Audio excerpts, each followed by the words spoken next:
How to fix REDnote app widescreen.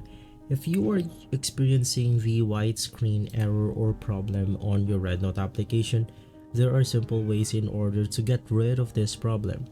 Now, the simplest way is by navigating through the app downloader of your said mobile devices.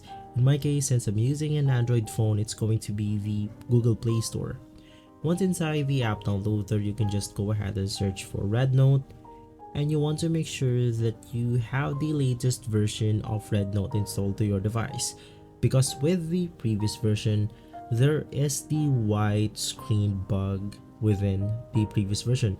Now, right after updating the application right here, this will go ahead and get rid of certain bugs and glitches, and that includes once again the white screen glitch.